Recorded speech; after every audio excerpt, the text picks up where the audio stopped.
soaring inflation and rising food prices have worsened the global economy already devastated by the COVID pandemic. The challenging situation has inspired many people to come together and help each other. Cooking and eating together plays a vital role. Welcome to the COVID-19 special. In Argentina, a legendary soup kitchen that was founded in 1989 managed to keep its doors open and stop many from going hungry. A father in Colombia invites the schoolmates of his son, who has a physical disability, to their house so they can cook together. But first, we head to Ghana, where former cook Elijah Amu-Ado rescues food and distributes it to people in need.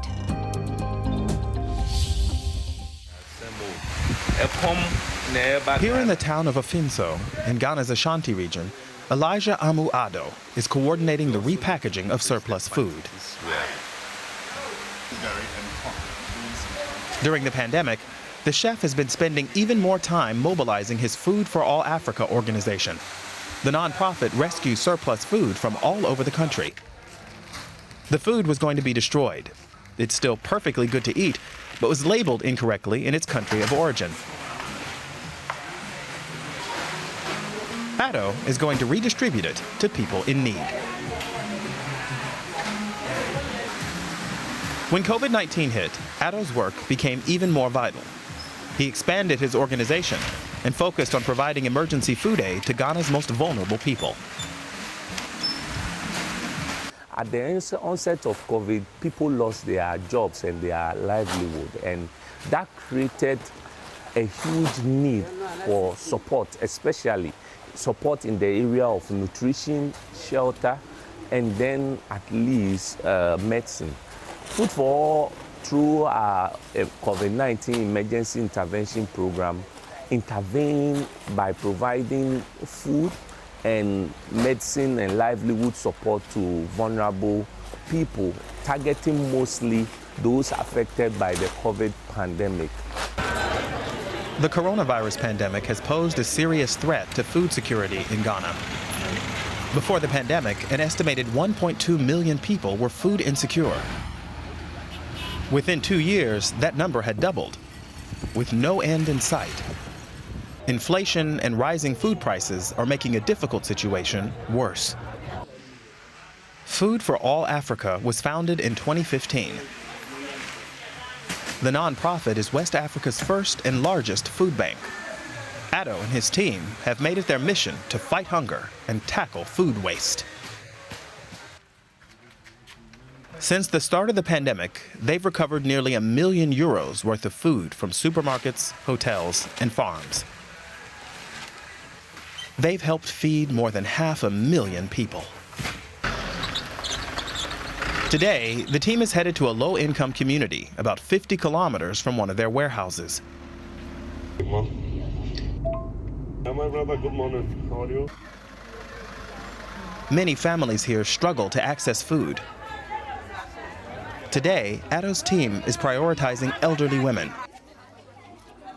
They're among those most hard hit by the pandemic. And today we are considering mothers who are 60 years and above. And according to the WHO, about half of Ghanaians are severely or moderately food insecure, which we notice among our mothers who are 60 years and above, they are mostly affected. So we want to support them with their food bags. And that can also trigger down to their children and even their grandchildren. It's a happy moment for the community. These food donations will make a huge difference for the recipients. When COVID hit, it affected me financially. It was hard to find any food at all to eat. So these food items will really help us. Even amid the worsening economic crisis, Ghana's government has been unable to provide food relief to the most vulnerable. People have been left to fend for themselves. Ado is pleased when the food donations can put a smile on the faces of people in need. I feel very inspired. I feel fulfilled. It makes me see that indeed food banking is a solution to immediate emergency intervention in our communities. Helping those in need. It's work the former chef is determined to continue. In the Argentinian capital, Buenos Aires, a soup kitchen with a long history of feeding some of the city's poorest families managed to keep its doors open during lockdowns against all odds.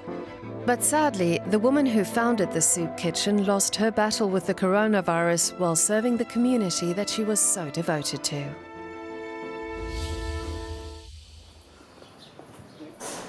Andrea Armando has 7 brothers and sisters. Her father, Carlos Armando, is a builder, and her mother, Gladys Aragañaraz, was a homemaker. In 1989, when Argentina was buffeted by hyperinflation, her parents opened a soup kitchen in their home, despite their own hardships. Gladys, a devout Catholic, was in charge. She called it the organised community. Some families here had very little, so they decided to make a popular stew so there would be something to eat every day. First there were 30 people, then 50, and today we provide meals to 135 families. During the pandemic, the soup kitchen was able to remain open thanks to the volunteer work of Gladys and her neighbour, Gloria Sotelo. The state helped with food donations. In March 2020, the official lockdown put many people in the area out of work. Even though Gladys's own health was failing, she decided to increase the number of meals to 150 a day. She wanted to continue no matter what.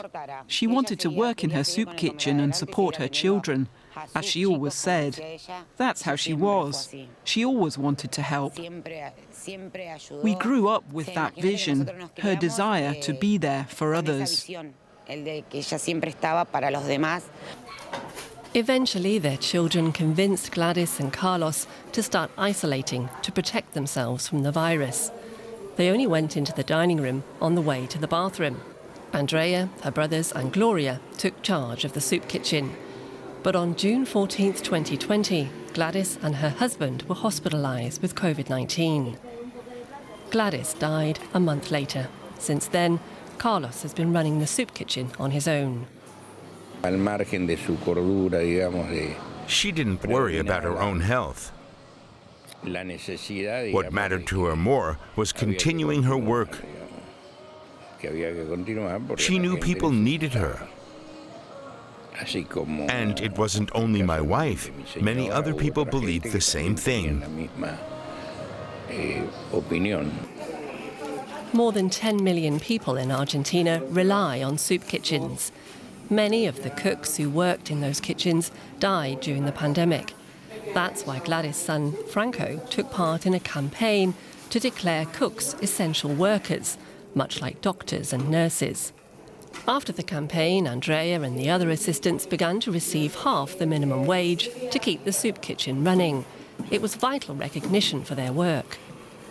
I was thinking of my family first, but also of all the people from the neighbourhood. Everything was suddenly closed and many people had nothing to eat. Helping keep a place open that served meals to people meant a lot to me. For Gloria, the soup kitchen was also a source of hope. We'll manage, me and my children. They give me strength for the future. And of course, so do the people who come here to eat. Elba Carrizo is a street cleaner. Her 12 children also went to the soup kitchen. Now she's here to get food for her 4 grandchildren. It's like a little nest for all the children in the neighbourhood, for everyone. There was nothing like this before, and now we have a place where we can eat. Gladys was a wonderful person. She was our angel, our protector. Meanwhile, the group runs more than a soup kitchen. They also offer a literacy programme for young people and adults. And there's a centre that gives free legal advice named after Gladys Aragañaraz.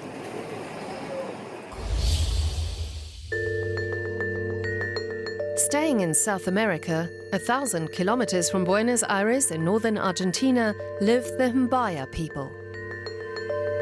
The pandemic is, of course, a threat to this indigenous population, but they're doing their best to protect themselves from the virus using their own methods.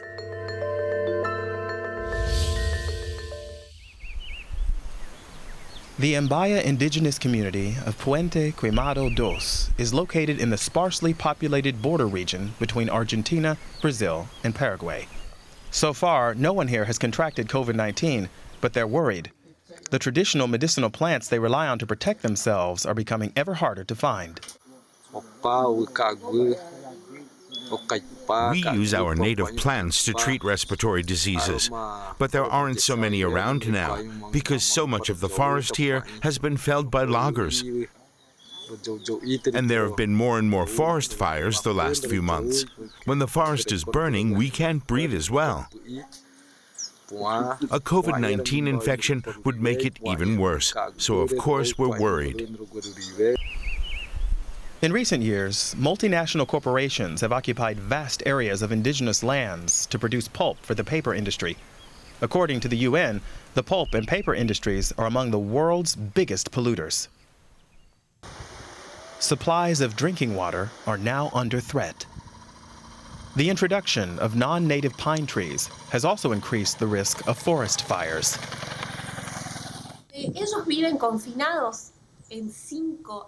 The community lives confined within 5 hectares and is surrounded by tree plantations. On top of that, the forest fire season is just around the corner. An outbreak of COVID-19 in an indigenous community that lives surrounded by pine forests could be very serious.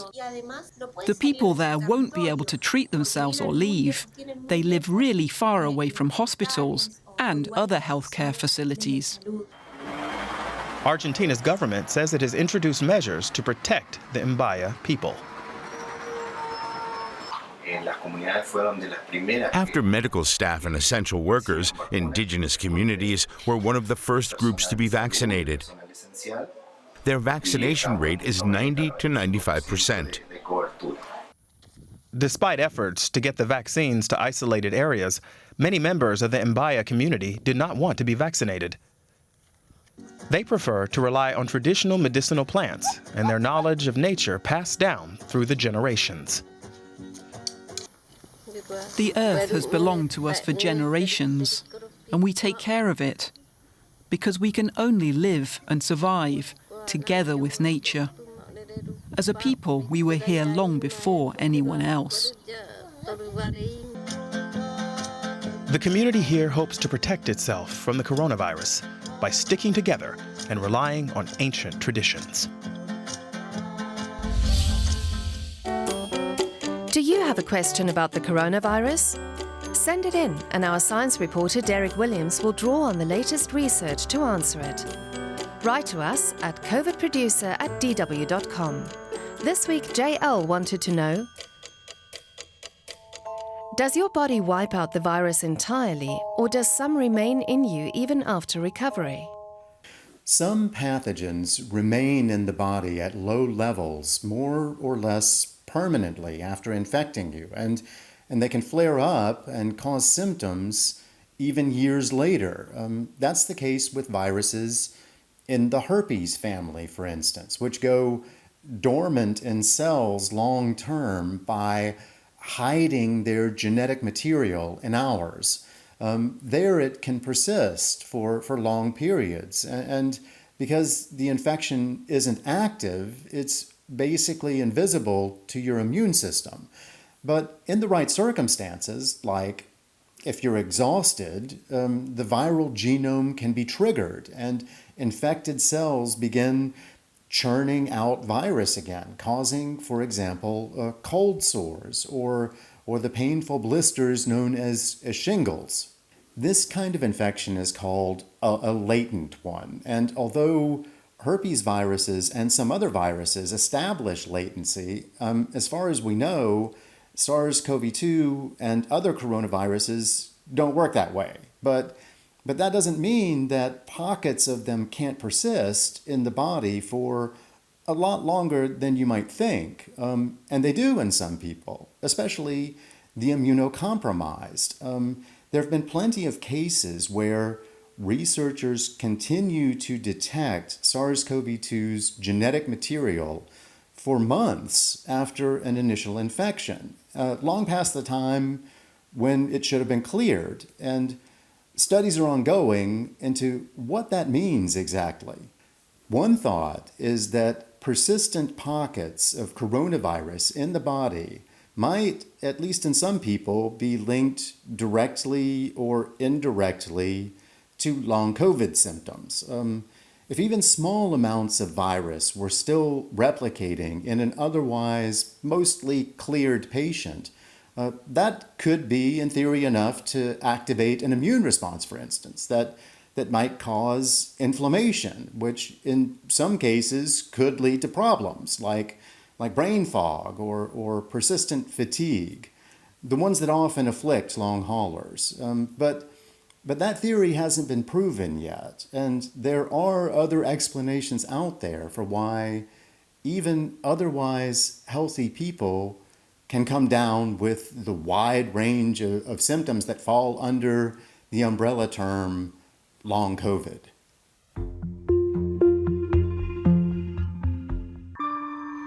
After suffering from COVID-19, one woman in Berlin has had her life turned upside down. Her day-to-day life is dogged by severe concentration problems and overwhelming fatigue. Nothing is as it was before. For our series My COVID, we report from Germany. The worst part is the weakness in your body. It's overwhelming. After a few seconds, it's so bad that you feel like you could collapse. You feel like you just have to sit down and put your feet up. It's like the brain can't keep up anymore. I forget things, even something I said just a second ago, or what other people said to me. Numbers and names just go. My name is Monica. I'm 60 years old, and since August I've had COVID-19 symptoms. After about 10 days, I tested negative again and felt great in comparison. I thought everything would be okay. I was active for 2 days and felt almost 100% better. But after the second day, I noticed I'd overdone it. In the following days, that feeling of weakness came back, and it's been coming and going ever since. Daily life has become very difficult, especially shopping. Going out is very hard for me. I now have a fold-out chair to sit on, so I can at least sit down at the checkout. I can't stand for long periods of time. I have to think about each step I take. What can I manage? How many steps can I handle? I have a small bicycle without pedals, so I can at least move around a little bit. A friend of mine took the pedals off my bike. It's like a bridge to the outside world for me. It gives me the chance to get out and do a bit of shopping and complete other essential tasks.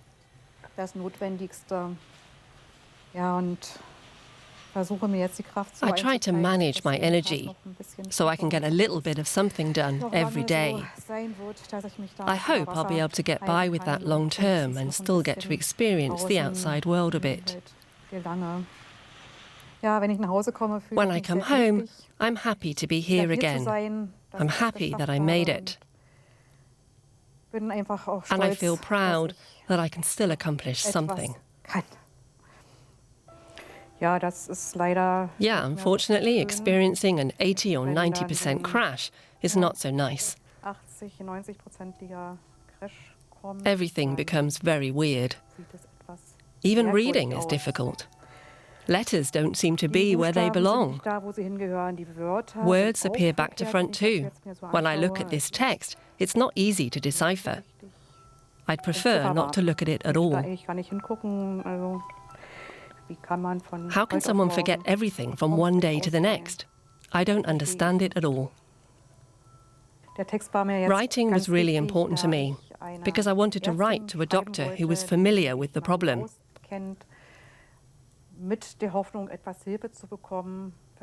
I hope to get help and some understanding, and maybe some tips on finding myself a doctor who had experience in this area. The interactions with doctors were quite difficult for me. They were very unreceptive and even ignorant. They didn't understand what my problem was. They thought nothing was wrong with me. My lab results were normal, my blood pressure was good, and my pulse was normal too. Everything looked great. So they thought, what's her problem? The most important thing for me is understanding what's happening to my body. What's going on with it? What causes me to feel the way I do now? I've researched a lot, but I still can't really understand it. I'm not a doctor, so I don't know. I can look up all the terms on Google, but I'd rather have a doctor who can say to me, yes, you have this or that, and maybe you can do this or that to treat it. I probably won't get help since it's an illness that isn't treatable, but maybe everyday life could be made a bit easier. I'd just like to go out dancing again, to move my body and be around people, to experience new things and meet up with friends and acquaintances.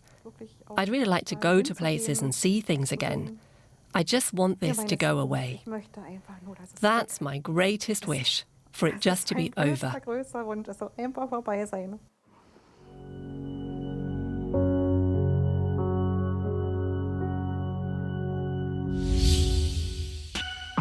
More than 1 billion people around the world are living with disabilities.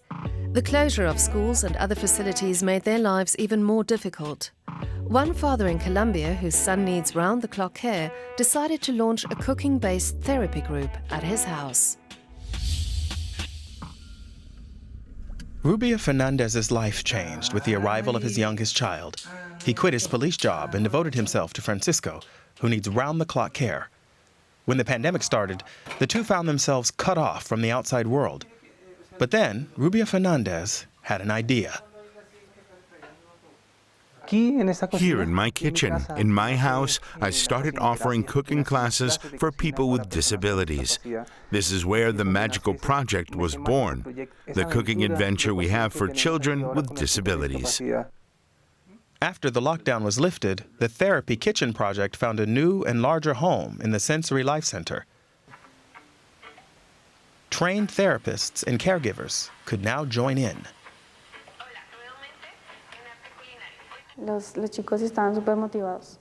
The children were super motivated, but the kitchen of Mr. Fernandez was too small for the entire group. So the decision was made to move it here. We started with a dessert project, and that worked out beautifully. The therapists and caregivers at the center say that Therapy Kitchen is helping their patients put the lockdown behind them. Learning to cook brings them both physical and emotional benefits. They make lots of progress. They get out of their routine and feel like an active part of the community. Often they feel they're not good at anything, but here they can do things for themselves. Daisy Mora is also benefiting. She's visually impaired and lost her job during the pandemic. Her therapist recommended joining the cooking therapy to help lift her spirits. It's hard to find a job around here, and with a disability, it's twice as hard. But then it got worse.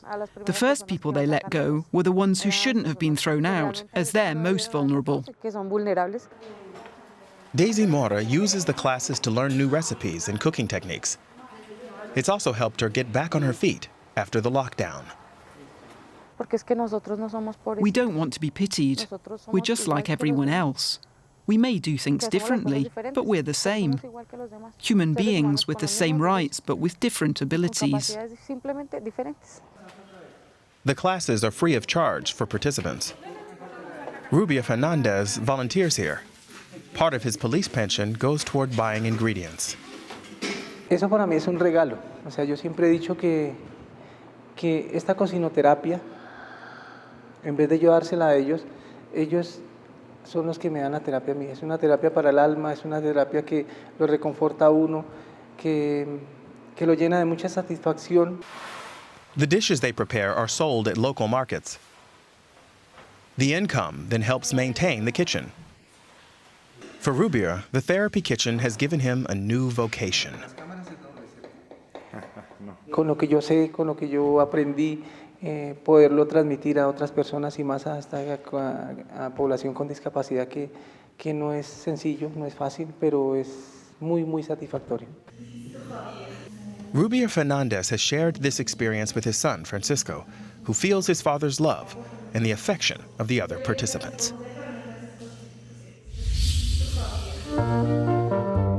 That's all for this episode of the COVID-19 special. See you again next week. Till then, stay healthy.